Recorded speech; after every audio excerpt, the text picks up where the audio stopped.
अपनी ही सरकार में प्यादों की नहीं गल रही दाल, धरने पर बैठना पड़ रहा भाजपा पार्षद को, वहीं जा रहा इनको बीटा।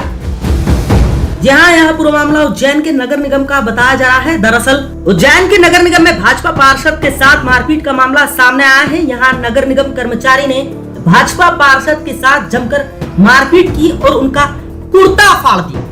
भाजपा पार्षद के साथ हुई मारपीट की खबर फैलते ही तमाम भाजपा नेता और महापौर नगर निगम पहुंचे और जमकर हंगामा किया। बताया जा रहा है वार्ड क्रमांक 1 के पार्षद हेमंत गहलोत अपने वार्ड की समस्या लेकर नगर निगम पहुंचे थे, जहां पर मौजूद निगम कर्मचारी दिनेश बामनिया से उनकी कहा सुनी हो गई, जहां देखते ही देखते दोनों के बीच मारपीट शुरू हो गई। गुस्साए पार्षद ने नगर निगम के दरवाजे पर ही धरना दे दिया। सूचना मिलते ही महापौर और अन्य भाजपा नेता मौके पर पहुंचे, जहां पर जमकर हंगामा हुआ। यहां पार्षद हेमंत गहलोत ने आरोप लगाया है कि नगर निगम कर्मचारी काम करने के एवज में 15,000 रुपए की रिश्वत मांग रहे थे, जिसका विरोध करने पर दोनों के बीच पहले तो विवाद हुआ, जिसके चलते नगर निगम कर्मचारी दिनेश बामनिया ने पार्षद महोदय की जमकर कुटाई कर दी और उनका कुर्ता फाड़ दिया। इधर मामले को गर्माता देख निगम कर्मचारी दिनेश बामनिया को फिलहाल निलंबित कर दिया गया है और पूरे मामले की जांच पड़ताल की जा रही है। उज्जैन से विकास त्रिवेदी की रिपोर्ट।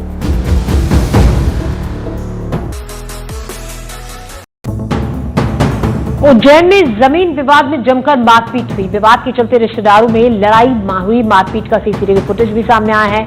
काफी समय से दोनों पक्षों में विवाद चल रहा था। नरवर थाना क्षेत्र का मामला है, जांच जारी है। तो उज्जैन में जमीन विवाद में जमकर मारपीट हुई। विवाद के चलते रिश्तेदारों में लड़ाई हुई। मारपीट का सीसीटीवी भी सामने आया है। काफी वक्त से दोनों पक्षों में विवाद चल रहा था। नरवर थाना क्षेत्र का मामला है। तस्वीरें आप देखिए किस तरीके से आपस में लड़ाई हो रही है, जिसमें महिलाएं भी बीच बचाव के लिए बीच में आई। तो दो पक्षों में ये लड़ाई हुई। नरवर थाना क्षेत्र में उज्जैन में काफी पुराना ये विवाद था, जिसके बाद यह हंगामा और इसकी सीसीटीवी तस्वीरें सामने आई हैं। अब इसके आधार पर पुलिस मामले की जांच पड़ताल कर रही है। उज्जैन में जमीन विवाद बताया जा रहा है, इन दोनों पक्षों के बीच में था। रिश्तेदार हैं, आपस में लड़ाई हुई और इसका एक सीसीटीवी भी सामने आया। अब इसी के आधार पर पुलिस जांच कर रही है।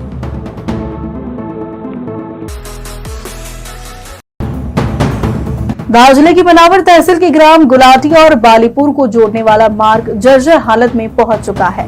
बारिश के बाद यह रास्ता उस पर बना हुआ पुल लोगों के लिए खतरा बन गया है। स्थानीय लोगों ने प्रशासन से मार्ग और पुल की मरम्मत की मांग की। मनावर तहसील की गुलाटी और बालीपुर गांवों को जोड़ने वाला यह मार्ग लंबे समय से खराब हालत में है। बैड़ी नदी पर बना पुल जो आईएएस विभाग द्वारा बनाया गया था, अब लोगों की जान के लिए खतरा बन गया है। स्थानीय लोगों का कहना है कि पुल बनाते समय बरसात के पानी की निकासी की सही व्यवस्था नहीं की गई। पुल में जो पाइपलाइन लगाए गए हैं वे काफी छोटे आकार के हैं, जिससे बरसात के समय आधा पानी पुल के ऊपर से बहता है। समस्या तब और बढ़ जाती है जब गुलाटी और टेमरिया गांव के करीब 80 छात्र छात्राएं इसी रास्ते से होकर कलवानी हाई स्कूल जाते हैं। इसके अलावा बालीपुर धाम में संत श्री गजानन महाराज के दर्शन के लिए भी प्रतिदिन हजारों भक्त इसी मार्ग से गुजरते हैं।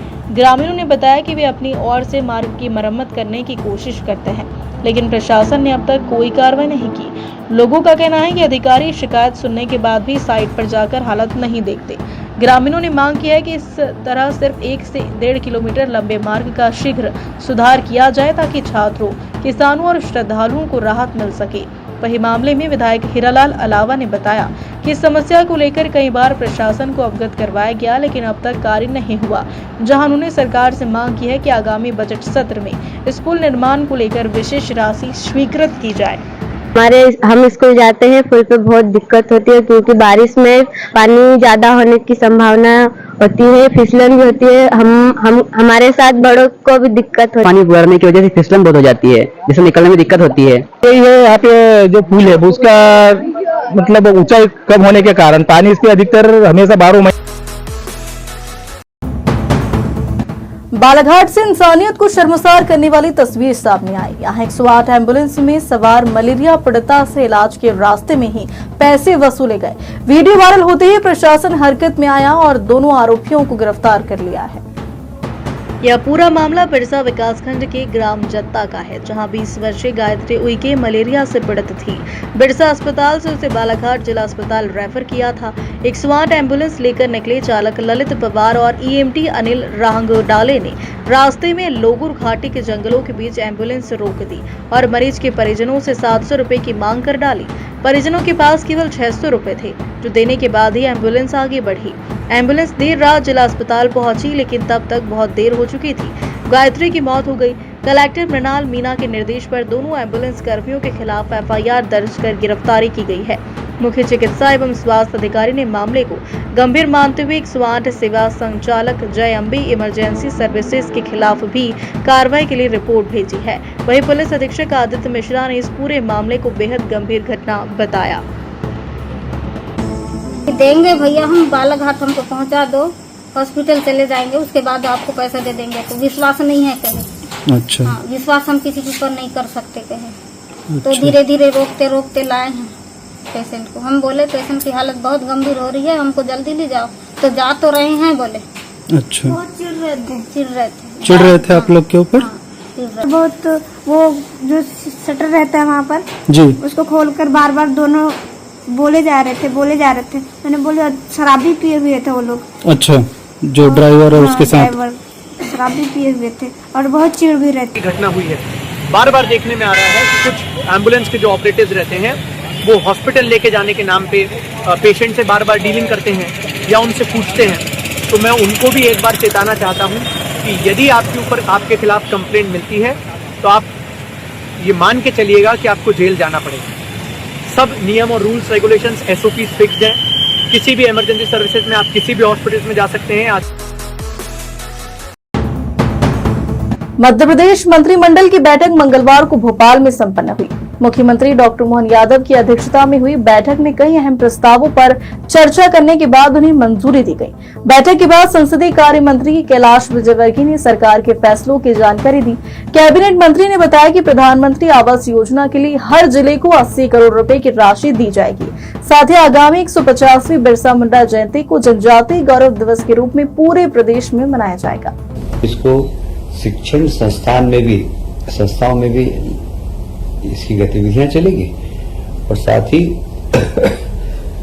इसको कहीं न कहीं बच्चों के कोर्स में भी लागू किया जाए, ऐसा हम विचार कर रहे हैं।